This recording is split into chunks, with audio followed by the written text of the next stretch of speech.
What's up everybody, it's Robin Gaming here. So today is August 23rd, that is the release date for Uncharted The Lost Legacy in Europe. Yesterday the game already came out for Americans, so yeah, and I know a lot of people actually also managed to get the game a little early, a couple of days. So I think by now people are slowly starting to, of course, beat the game. And I promised you all I would do a big in-depth video, an actual spoiler cast, and talk about the game pretty much from beginning to end. And that is what this is going to be. Now I'm finally able to talk about it with you all, have the discussion, and I'd certainly like, of course, to know your thoughts in the comments about what you thought of the experience. But I can actually go fully in depth now on everything that I thought about the story of the game, which is going to be really cool to talk about finally. So really quickly, of course, a final warning: if you have not beaten Uncharted The Lost Legacy yet, I don't even know why you clicked on this video, but click away, go beat the game, come back after that, and then you can actually find out my thoughts about it. Or if you don't care, then you can still watch, I guess. But anyway, let's actually discuss it. Let's discuss the story of Uncharted The Lost Legacy. Now, I've kind of been thinking about how am I going to tackle this. I think this video is going to be quite long. Like, it's probably going to be, about the 20 to 30 minute mark, because I think the best way to simply tackle it is going to be to talk about it from beginning to end, literally chapter by chapter, and share my thoughts about it, right? So that's just the best way to do it. I could mention some individual moments, but that way I won't have touched on everything. So we just need to kind of like walk through the entire experience, and what I thought about it. So we're starting off right in the beginning, of course, with the prologue chapter, which is very different from any of the other main Uncharted games that we've played, of course. And I think, many of you have thought that too, because normally we're used to Uncharted games always starting off with a big set piece or this massive kind of like bombastic moment, and this wasn't that at all. It was a very subtle opening where we see, of course, Chloe in this kind of like Indian slum, I guess, a lot of people in there, marketplace, whatever, where of course she's trying to buy this these clothes or whatever from this little girl, right? So we get a really cool opening. She talks with the little girl for a bit, couple of minutes, and the girl talks about her dad being in the army and stuff, being away and whatever, and that was really cool to see. And then kind of like that's of course the part where the girl will pretty much guide you throughout that little part of the marketplace to get you to the truck that you need to be in to actually move to the other part of the town. Now, what I really liked about this opening is actually they did some really cool little nods and hints to people who are so used to playing Uncharted games already. That's actually what I love about in general about this game. There's a lot of cool nods to Uncharted fans. For example, how the girl kind of like tries to lift that little collectible that Chloe has, that little object that she got from her dad, right? She's trying to lift it from her. Chloe, of course, finds out, tells her about it, asks her, of course, to give it back, and so she does that, and pretty much the moment she does that, a little triangle shape pops up, so, in the exact same way that you're used to from, of course, picking up a treasure in the Uncharted series. It's moments like that that really made this, I think, just an awesome moment, but it's pretty much just the opening there to not even introduce you to mechanics, but more to get all the credits rolling and show you who made the game and stuff, because, it wasn't like Uncharted 4 or The Last of Us, where they did these big, sort of like pre-rendered videos with the credits and just a beautiful, it wasn't that. They tried to do it in a gameplay way this time around. So that was fun to me to see. Now, and that's really, of course, where the game starts in chapter 1, and chapter 1 is pretty much the PSX demo, so there's not a whole lot to touch on, because that chapter, I think, was just almost the exact same as we saw it back in December of last year, right? Except one cool detail, of course, which was that Chloe was now actually not wearing the whole hood and having a whole face pretty much covered up, right? Because that tells us that entire thing for PlayStation Experience was done purely to hide her identity, so that we could kind of like guess throughout the entire demo who we were actually playing as, which I thought was really, really well done in that way, when you find out it's actually not like that in the game at all. So I also really like that. Of course, after the PlayStation Experience demo, we know Chloe met up with Nadine. They start talking a bit, kind of introduces the story of the villain and what they're after. They're trying to get this, certain disc from Asav's place, and that's where Chapter 2 begins. And I think Chapter 2, in a way, is super comparable to a chapter in Uncharted 3, the second Young Drake chapter, where in the beginning you're just doing some platforming and you're trying to get to this place that you want to lift something from, and after that you get a massive chase. It's literally the second chapter in Uncharted 3 with young Drake in that way. But also here, they did some things I thought that were just really cool. First of all, I love platforming in the city at night, the neon signs that you see, those little touches, really add great vibe to it, I thought. Then at the same time, they had already said this in interviews, but so what a lot of people criticized Uncharted 4 for was of the environmental box puzzles, right? They would constantly come back. Whether you're in Scotland or you're in Madagascar, it didn't matter. Sam would somehow always find a box for you that you had to climb on, and that way you could actually move on to the next part, right? And so many people didn't like that. These repetitive mechanics, The Last of Us kind of did it too, with the ladders and the rafts and everything like that, because Ellie couldn't swim in the game and stuff, right? And so they made fun of it this time around in a way, because pretty much in that big night section, Chloe picks up a crate that you use to get up to a certain building. But the second time you find a crate again, and you try to, of course, kind of like push it down or whatever, the entire roof collapses with Nadine on it. So Nadine gets kind of injured in that way. And so they talk about, let's not use any of these boxes anymore. So they're just trying to kind of like joke about their own mistakes that they made, according to a lot of the fans. For example, in Uncharted 4. So that was, cool to me to see. Now, like I said, they kind of like, of course, managed to get into this place from Asav. You get introduced to the villain himself, and I thought Asav was a cool character.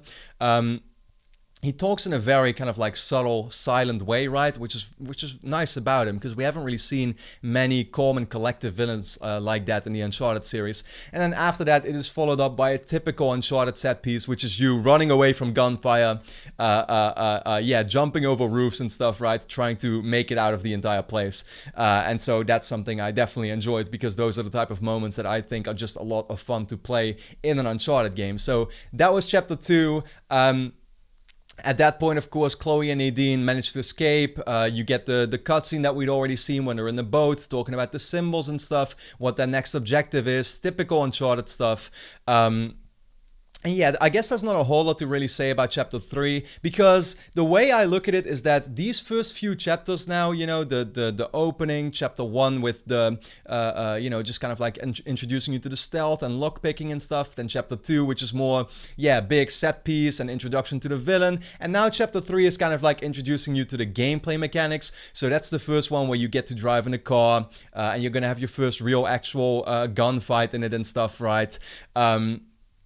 Because that's what Naughty Dog does so well, is they make you never feel like you're actually playing a tutorial. You feel like that's just part of the game, but they teach all of these gameplay mechanics so well to people without them even understanding that they're just trying to do that at that point, right? That I think that's super well done in all Naughty Dog games, really, and this was no exception. So Chapter 3 was just beautiful environments, the one moment where you get to all the flamingos and stuff, which was awesome to see. That chapter immediately even starts off with this insane viewpoint where Chloe can take a picture of it, and the graphics are just absolutely gorgeous in that specific scene, I would say.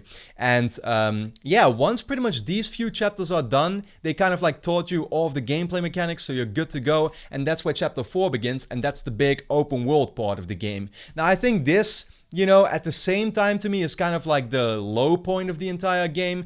It's not necessarily like I hate it, right? And I've said this already, it pretty much lived up to my expectations in a way that I feel the same way about it right now as I thought I would feel before the game came out. And that is simply that I like the open world part of this game, right? I mean, it's more Uncharted. If there's any excuse for me to drive around in this world and have some more conversations going on, do some more shooting and get some collectibles, then that's great. But at the same time, you just don't get the same type of satisfaction, you know what I'm saying? Like, basically, you can spend a good 2 to 3 hours in this open world part doing all of those side objectives, like the 11 Hoysala tokens that you can collect, right, to get that little treasure bonus thing that helps you with collecting them, which I thought was a really cool addition, because that way you don't really need guides anymore that much.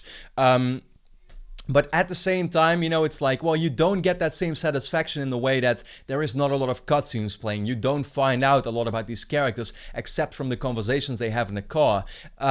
You just need those set piece moments and the cutscenes that play out, and just some more variety in environments. Because that way, like, the game simply feels a lot more enjoyable, right? And Chapter 4 is just kind of like the low moment of the game where it just lets you loose in this big environment, and it starts feeling kind of like a Ubisoft open world game, right? The typical open world game that we're used to. I don't think that's where the Uncharted series is necessarily at its highest peak or at its best. In fact, I think that's where it's at its lowest. But at the same time, like I said, it is enjoyable. Don't get me wrong. I do still like playing those parts, especially after I've beaten the game. But when I'm playing it for the first time, that's really the moment where I want to experience the story. And this wasn't exactly helping in that. That being said, I did like some parts about it. For example, there's the big puzzle where you have these platforms and these statues that are, kind of like you gotta time it well to the point where you step on 3 platforms or something, and the statues will start slashing a certain area of the of that little map or whatever you want to call it. So that was cool about it. And every time you got to a main tower, that's kind of like where a new cutscene would happen, and they would talk a bit about their history with the Drake brothers and Chloe with her dad, and we didn't exactly know what was going on there yet. So it was cool. It just wasn't like up to par to the rest of the game, in my personal opinion, right? That's where we move on to chapter 5, once they're finally able to progress, because the big gate opens and stuff. I think chapter 5 is one of my favorite chapters in the game because it has a little bit of everything. First of all, it opens up really well. Chloe and Nadine have this kind of conversation. Now, I already figured out by myself that, Chloe's father is probably dead. We already kind of like assumed that, I think, before we played the game with the way they talked about it. And that is exactly what turned out to be true. Chloe's father sadly passed away like already decades ago, I think, at that point. While trying to find pretty much the same artifact, the Tusk of Ganesh, in India. She reveals that, and then the chapter itself is really nice and varied in a way that it starts off with this beautiful viewpoint of the two, I think it's the 2 Ganesh statues. I'm not sure if it's 2 of the same ones or if one is supposed to be a different character, but looks absolutely gorgeous. You climb them, which is a lot of fun, and then you kind of like enter from the head right to the point where you drop down, and inside of that statue there's actually once again a big depiction of what is it, Parashurama or something, right? Attacking Ganesh once again with these massive statues that are kind of like portraying that, and that was just awesome to see. This game just did the environment so well, and I kept saying that where, this reminds me a little bit of going back to Uncharted 2 and seeing all those beautiful vistas, while at the same time, because this is about Hinduism, which does kind of the same thing that Buddhism does, with all of the, like I said, the beautiful statues and stuff like that, the artifacts, that's really something that added a lot, I think, to these environments, and this was once again a great example of that. So you drop down, you find this like a hole, I guess, inside that area, and that's kind of where it becomes a little creepy at first, because you kind of like drop down into what is literally skeletons and stuff, and it turns out that's pretty much where all of the Persians died trying to attack the place. Which was really cool to see. That part also had one of my favorite puzzles, which was the shadow puzzle, which, it took a little while to figure out how exactly it was supposed to be done and how you could solve it, but ultimately when you do find out, that is like one of my favorite puzzles now in the Uncharted series. Now, the moment, I think, where you, I'm not exactly sure what happens here from this moment on. I think you just find out where to go next, and then you manage to climb out again, and that's where you have the big kind of like demo that we saw already before, where you have Asav pretty much chasing you in this big truck. You get a massive combat fight and stuff, ultimately leading into a sort of like mid-game boss, which I also thought was really cool to see. So, you have this little, I guess, fight with Asav already, where it really clearly shows you that Asav does not mess around, and he's a very strong character, and he constantly dodges every move you do pretty much and stuff, or he managed to block it at least. I like that a lot. This part just had everything in general, in my personal opinion.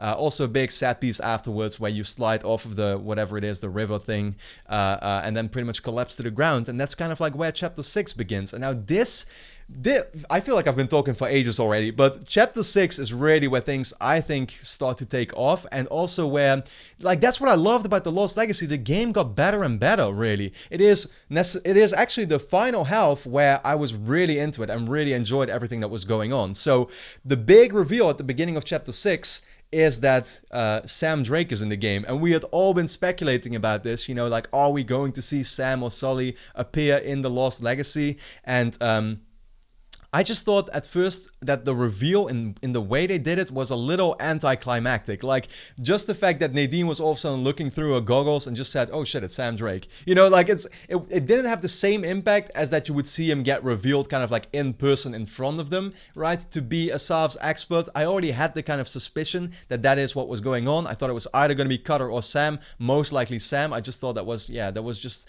it was just likely, you know what I mean? But yeah, the way they did it, I think could have been slightly better, but it was still cool. I did really ask myself the question though, like, why did you put Sam Drake in this game but not Sully? It really seemed like they had hinted towards us in Uncharted 4 at the end, of course. Actually, they fully did. Yeah, that Sam and Sully would be a thing from now on. They would be together pretty much, right? All the way until the end, because in the epilogue, you still get a photo and a card from them or whatever, being together there in Cuba. So you would kind of imagine that, that they spent a lot of the rest of their lives, I guess, kind of together, right? Which as partners, of course, but yeah, no, like that was just I don't know, I felt a little double about that. It was cool to see Sam Drake in the game, but at the same time, where was Sully? You know, I was just asking myself that question. Of course, Sully is getting way too old for this shit. We all know it, but because they established that in Uncharted 4, it was weird to just see Sam Drake, of course, being here alone, right? And it turned out he had pretty much already been working on this with Chloe together, so somehow they managed to meet up as well. We don't know if Chloe already knew Sam before the events of Uncharted 4. We don't know exactly how long Chloe already knew Drake, for example, because they didn't meet in Uncharted 2. They already knew each other before Uncharted 2. So yeah, like I said, that reveal was a little odd to me, and I think that in general, actually, a big problem that I had with Sam's appearance in this game is that I thought it was just a little weird. Like Sam seemed too... It seemed a little out of place to me, and I mentioned that in my review. The fact that Sam Drake was in this game, he was also not the same character I felt like he was in Uncharted 4. Sam seemed to me, in the first playthrough, seemed to not be able to be serious for 1 second in The Lost Legacy. He was constantly joking around and making kind of like almost to the point where it got annoying, you know, these certain remarks. And I thought that could have been slightly handled better.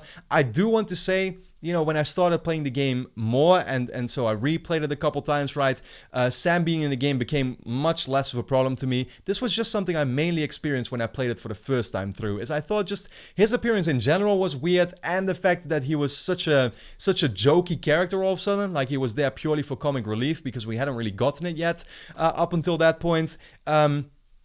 I don't know, I still feel like it could have been done slightly better, for sure, but it was nonetheless cool to see him in this game.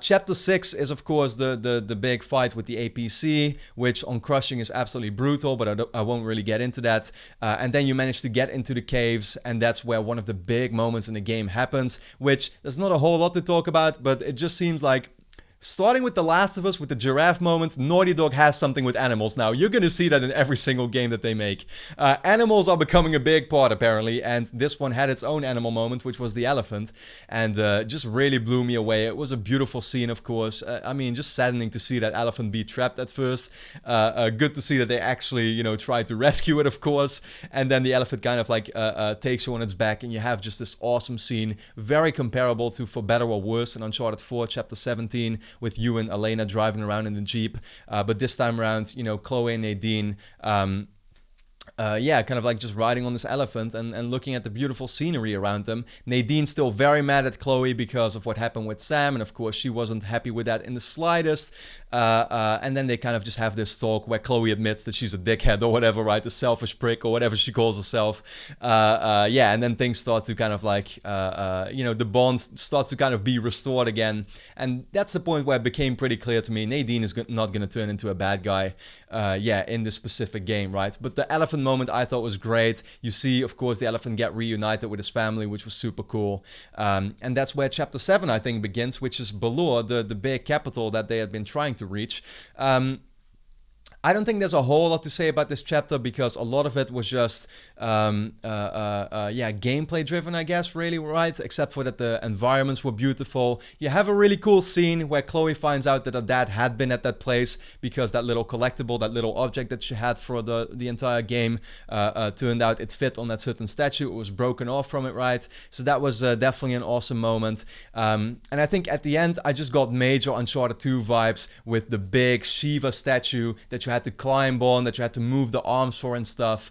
Yeah, and at the same time that was followed up by this massive puzzle with the light that you had to align, right? And that was once again super comparable to the Uncharted 2. Well, the statue itself was comparable to Uncharted 2, the chapter where you have that one Chinese statue with its arms that you gotta move, and then that is followed up, of course, by the dagger puzzle where you have to move the light and stuff around, and that's exactly what this was once again. So I just thought those were great throwbacks, of course, yeah, to Uncharted 2 in my personal opinion. And after that, that's the point where they once again get, of course, captured by Asav and his army.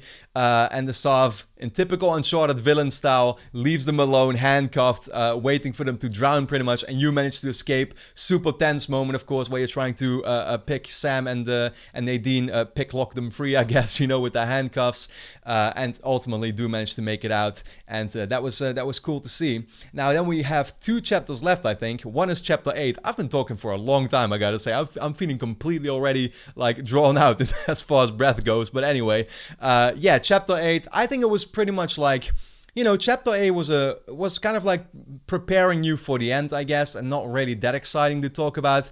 One thing that I really noticed, that really stood out to me, as far as I had completely not thought that this would happen at all, but Naughty Dog actually decided to make Orca a character in Uncharted The Lost Legacy and give him screen time and even dialogue, and that was just insane to me. You know, Orca, of course, was just one of those typical Uncharted kind of like side villains, lieutenant of the actual villain who normally doesn't get screen time, just like Draza with Lazarevich in Uncharted 2. But this time around, yeah, they actually did. Orca is now leading, of course, Shoreline and stuff. You manage to take Shoreline out. You get the Tusk of Ganesh from him after a cool kind of like helicopter fight. That certain combat part is also pretty brutal, I gotta say. And Orca then reveals that, yeah, that's pretty much what Asav did, is he traded the Tusk of Ganesh for a bomb, which is on a riding train. And the moment I heard that, and I saw already, you kind of got teased with it in Chapter 8, is that you constantly saw this railroad and these trains, yeah, actually, you know, in the distance. And so when it turned out that the final chapter was gonna be, once again, a train chapter, just like Uncharted 2, that gave me major, you know, like, feelings of nostalgia, of course. It was just great to see that what they decided to do is kind of like end off the franchise by going back to what was really the pinnacle of the franchise. Because, you know, that's what Uncharted 2 was back when it launched. I remember that so well. Everybody was talking about Uncharted 2, and mainly, of course, the train moment in the game was like one of the, easily the standout parts of the game, standout set pieces, an experience that people had never had before, that they felt like that couldn't be possible in a video game. And it was just great to see that throwback. You know, they kind of like mixed in these Uncharted 4 elements, of course, with you driving in the Jeep still, taking out motorcycles, being able to use the grappling hook on the train and stuff. But that was just, once again, like I said, a great throwback to one of the classic Uncharted scenes, yeah, from Uncharted 2. But it doesn't really stop there, because what they actually do is they make you have this, what was I gonna talk about? Yeah, they have you, of course, get this boss fight with Asav there, which once again had super, like, a lot of similarities to the Uncharted 2 boss fight with Lazarevich, because every time you take him out, or at least a part of it, right, they kind of like split it up into 4 different parts. He has this little scene where he, you know, gets this evil dialogue out or whatever, while kind of like, you know, slowly getting more and more injured, I guess, right? So every time, yeah, you deliver a couple of punches to him, that's where you get that certain scene popping up, just like with Lazarevich in Uncharted 2.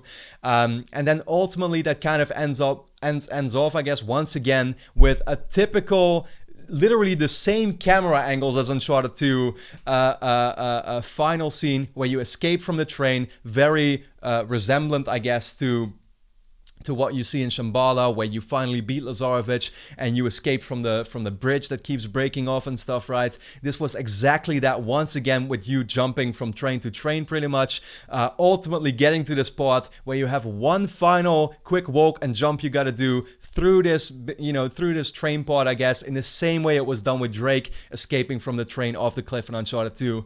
And that's how they decided to, I guess, really, like, you know, end the franchise. So you get a cool cutscene afterwards, with Sam and Chloe and Nadine talking a bit on the bridge, what's gonna happen. Sam jokes around, that's where the credits, you know, start showing up. And a quick little cool, you know, kind of like after credit scene where they're eating pizza together with the little girl that you started the game with.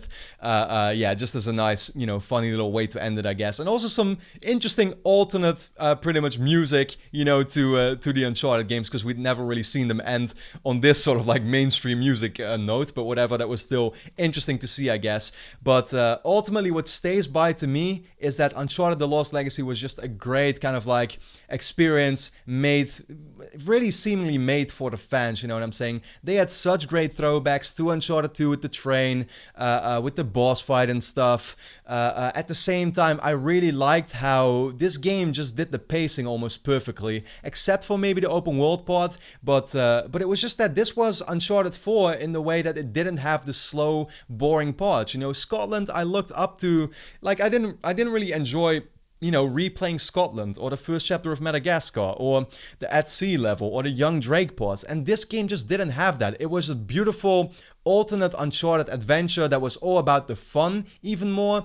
That didn't have to tell you these dramatic character stories constantly and having to go back in time and having you play certain boring parts to get to the point. This game just purely did it gameplay wise, and I thought that was awesome to see. Of course, the story didn't make as big of an impact. Asav as a villain didn't get as much screen time, I guess, in total, just because he only popped up in maybe 4 cutscenes, but he was still cool. It was awesome to see him get a little more psychopathic ultimately, where you see that he's actually kind of crazy at the end, with how obsessed he is with the gods and everything like that, and he starts throwing around lines like, you're gonna have to kill me 1,000 times or whatever, or I will die 1,000 deaths before I let you win or something, crazy stuff like that.